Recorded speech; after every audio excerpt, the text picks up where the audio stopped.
拍这集对我来说是很困难的决定，而我也一直不愿意公开说，因为我觉得大家来 YouTube 是想看一些轻松娱乐的东西，我不觉得大家会对我的私事有兴趣，尤其是不怎么好玩的一些私事。但如果我想要持续的分享我在温哥华的生活还有经历，那我势必就得要让频道透明一点，让大家了解一下我的情况，我现在处在人生的什么阶段，这样观众才有一个基本的背景可以参考。那我之后做影片也不会因为没有交代一些事情而绑手绑脚。那你们大家看这个标题大概也都知道了，我与飞爸分开了，已经分开1年了，但是我不会在这支影片讲我与飞爸分开的原因是什么，因为我觉得在网络上讲这些对对方来说并不公平。但是我又一直在想，拍这集能够给大家带来什么，我又不想拍一个只是单纯讲婚姻失败的事情，而是希望拍了这集之后能够给大家带来一些什么价值，让可能有类似遭遇的人能够有个可以借鉴的一些点，可以帮助到他们什么，这样我的分享才是有意义的。如果是第一次来我频道的朋友，我是飞妈 Kitty， 住在加拿大温哥华，那结婚之后就成为了全职妈妈，与前夫飞爸育有2名女儿。我与飞爸的婚姻不算长，我们只结了8年就决定分开，所以这集我要讲的是我成为单亲妈后所经历的各种低潮，还有心路历程，如何在这段时间维持基本的家庭生活，同时要顾到孩子各方面的需求，以及我是如何陷入忧郁，之后又是怎么走出来的。最后也会与大家分享我在这段过程中学习到的事。那我现在就从与飞爸分开后我的一些内心变化开始讲起。首先，分开后原来并没有我想的从此海阔天空。刚分开的那几天其实并没有太多的情绪起伏，因为当时一分开的时候我就搬去我爸妈那边住，然后那几天就是疯狂的整理房间，疯狂的整理自己的东西，一心只想要赶快把我跟孩子给安顿下来，所以那一段期间也就没有顾虑到太多自己的内心情绪，还有一些心理的变化。那当我们渐渐的安顿下来之后，我就开始有一些时间可以静下来，然后去感受我的一些情绪。某方面来讲，我以为我解脱了婚姻的枷锁，心情应该是有种松脱的感觉，可以专注的跟我爸妈一起过3代同堂的新生活，然后我的情绪就开始一个一个的浮现出来。那时我感到难过、失望，还有愤怒，还有空虚，有困惑，有伤心，有恨，还有那种不知道未来怎么走的彷徨感。那些情绪都同时间排山倒海的推向我，压得我有点喘不过气，胸口常常会出现一种沉闷的窒息感，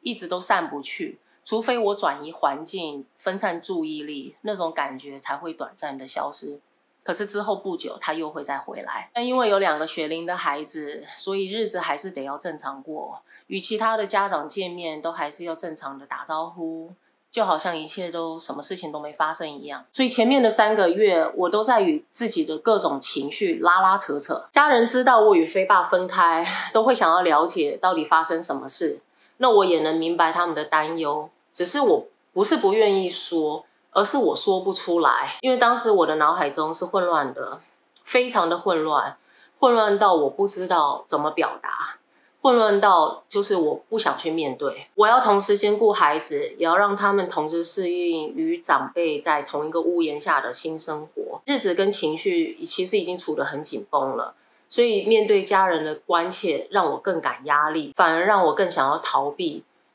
避重就轻的来面对一切的问题。我以为分开后会海阔天空，结果反而陷入在各种情绪的泥沼中。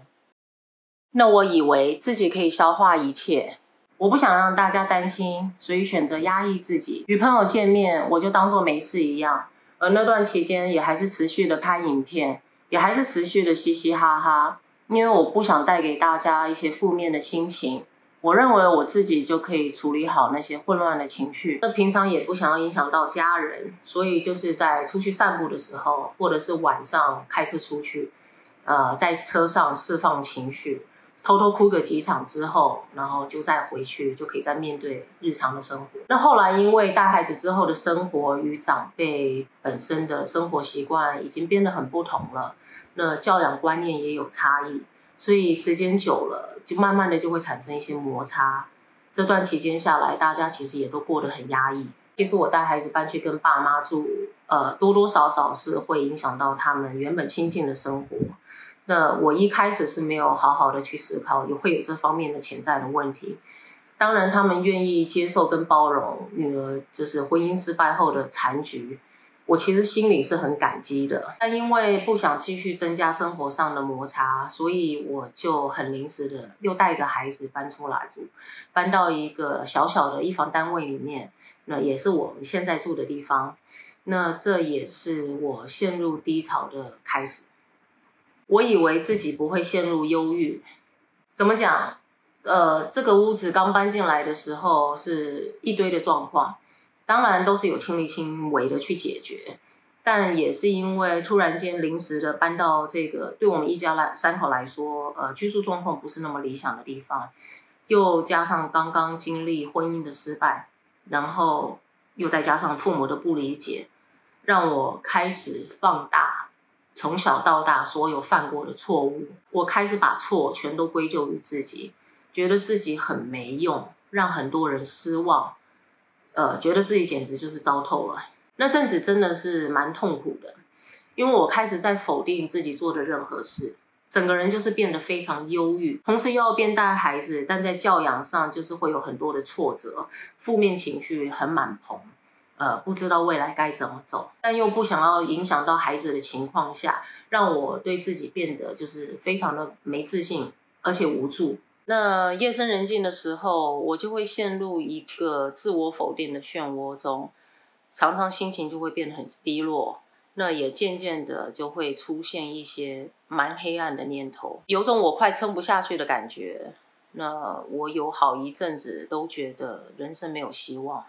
那在这之前呢，我认为我算是一个还蛮乐观的人，看待事情的时候都觉得会往好的方向去发展，总会有办法解决。那我的身体也算是健康，平常也都保持良好的运动习惯跟饮食，平常看书也都会看一些心理跟自我成长的书，所以忧郁跟低潮怎么可能会发生在我身上？但是那个时候我已经连晚上都没有办法好好的睡觉，我会失眠，会做噩梦，会突然惊醒。已经严重的影响到我的生活，我就意识到自己好像生病了。那医生诊断后认为我有非常严重的焦虑症跟轻微的忧郁，那他开了抗忧郁的药给我吃，这药要吃半年以上。那我以前都觉得忧郁症离我很远，不会发生在我的身上，但是经医生诊断出来并且开药给我吃之后，我反而松了一口气，因为那代表我的情况可以改善，可以帮助我回到正常的生活。吃药的其中一个副作用就是它会让我每天身体都发热冒汗，非常的不舒服。但是我也可以明显的感觉到，就是自己没有那么容易陷入忧郁，那也不容易心情会焦虑。要正视自己的过去，才能继续往前走。虽然吃药能够帮助我改善心理的困境跟情况，但是真正能够让我走出低潮的是这一段期间的自我疗愈期。与另一半分开后，要面对的第一个现实就是自己会与孩子的相处时间变得比之前少。以前一家4口总会在一起活动，现在变成是有一部分我会无法参与到。我与飞爸的共识就是不管怎么样，孩子的身心跟快乐为优先，所以在与孩子相处的时间上，我们也算是保持一种灵活度。基本上每周都会有一个晚上带去爸爸那边过夜，那平常也有几天会过去吃个饭。遇到特殊日子的话，我跟他都可以互相配合调换时间，那遇到什么事了也可以请对方代劳。我们虽然离异分开，但是在养育孩子方面目标基本上都还是一致的，我们都不想要缺席孩子的成长过程。遇到孩子的重大日子，我跟飞爸都还是同时会一起参与。虽然与孩子相处的时间变得比较少了，但是反过来想，则是增加了我自己个人的时间。这段时间我可以拿来反思、沉淀自己，也可以无干扰的做各种自己想做的事。有失必有得，但我刚开始也是需要一段的时间适应。有一次飞爸放假，想多跟孩子们相处，所以就让他们跟爸爸相处1个礼拜。那我心情就很焦虑，因为我会有好多天看不到他们。以前他们不在我身边，顶多就1天2天而已，从来没有离开过这么久。我不知道该怎么度过孩子不在身边的这1个礼拜。我在家里，我怕我心情会感觉到空虚跟空洞，所以我干脆就索性就是飞出国，转移自己的注意力。有些观众以为我一个人飞去墨西哥，有老公照顾小孩真好，但其实事实上是这样，我就不会太想念我的孩子，不会让自己陷入一个孤单的情绪。但也因为如此，我实现了一个人独旅的梦想。回来后呢，我还是要面对柴米油盐酱醋茶，还是要面对单亲生活带来的各种压力。那有一次我又心情低落，然后有感而发的跟妹妹说，很对不起你们跟妈妈一起住在这么小的一个地方。然后她就抱住我跟我说 It's okay to live in a small place。 这句话是我们当初刚搬进来的时候，为了安慰2姐妹又要适应新环境而说出来的话。没有想到她也用同样的一句话来安慰我。不过也正是因为这简单的一句话，帮助了我慢慢的走出心里的阴影。我的忧郁跟失落有很大的一部分是自己曾经认为只要坚定不移的朝着目标前进，按部就班的达成人生各种不同的目标，与另一半组织家庭，从此就可以幸福美满，然后之后就可以慢慢的品尝幸福人生的果实。可是我却放弃了它。我放弃了我们曾经的努力，放弃了我们一起走过风风雨雨的革命情感，放弃了我们曾经编织的梦想。我心中就这么出现了一个很大的空洞，而这个空洞是被我硬生生的给挖出来的。我们分开的当下，我心里是害怕的，因为我突然之间不知道未来在哪里，该怎么走。但我知道，如果我不做出选择，我可能下半辈子都不会快乐。是这些放弃和失望，加上无法接受自己没能给孩子一个完整的家，同时又对未来有好大的不确定感，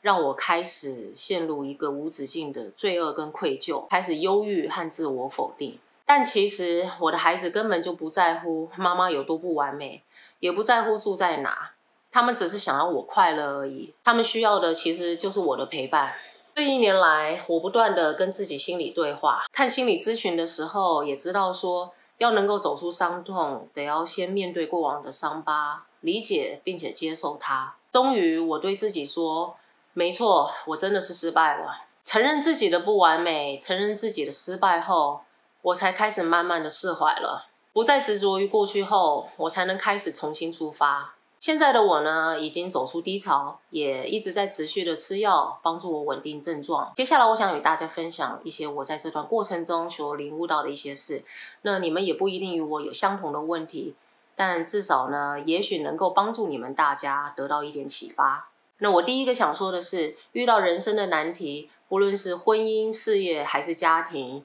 我们都不要自己一个人撑，我们其实是可以寻求帮助的。我以为面对婚姻失败、家庭破碎，能够像往常一样告诉自己可以解决这一切，很快就没事的。但其实这都是在逞强、好面子，一直压抑自己，没有出口发泄出来，其实是很不健康的。在我最低潮的时候，有一次有个朋友感觉出来我好像有心事，我跟他坦诚那一阵子发生的事情，那他也只是静静的听，同理我的心情。那一刻，我终于忍不住自己压抑很久的情绪，在他面前就是毫无顾忌的泄洪出来。他也不在意我脸哭的有多丑，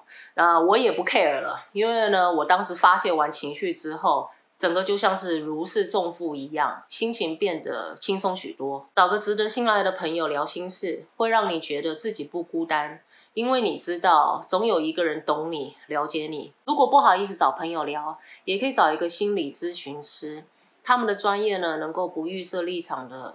听你的故事，也能够引导你把自己的内心的声音给说出来。每一次聊完之后呢，心里都会舒坦很多。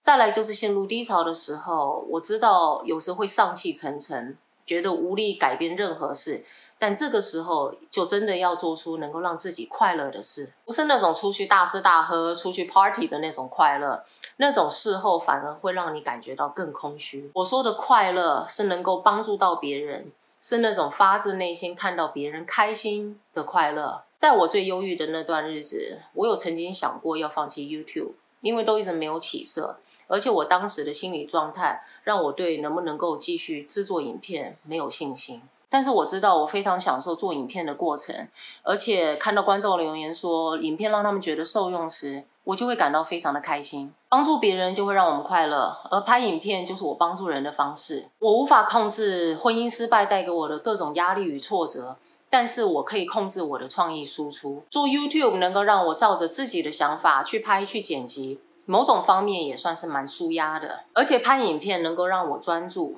能够让我进入到一种完全投入的状态，不会被忧郁所苦，也不会有负面情绪，它带给了我快乐，那也帮助了我度过那一段时间的黑暗期。我不知道我能够做 YouTube 多久，但是只要能够带给我快乐，那我就会一直做下去。所以找个能够让自己内心快乐的事情去做吧，不论多大多小。以前我会对很多事情抱有期待，但如果期待过头的话，就会容易感到失望。我经历了婚姻失败，才真正懂了这个道理。我以为我全心全力的付出努力，就会得到相等的回报，但那也只是我太天真太傻，把所有的事情都想得很美好，结果不符合预期的时候，那个跤就跌得非常深。所以我也学到了宝贵的一堂课，就是要活在当下，不再给自己和别人预设期待。所以与其一直幻想着未来，不如把精力用在当下，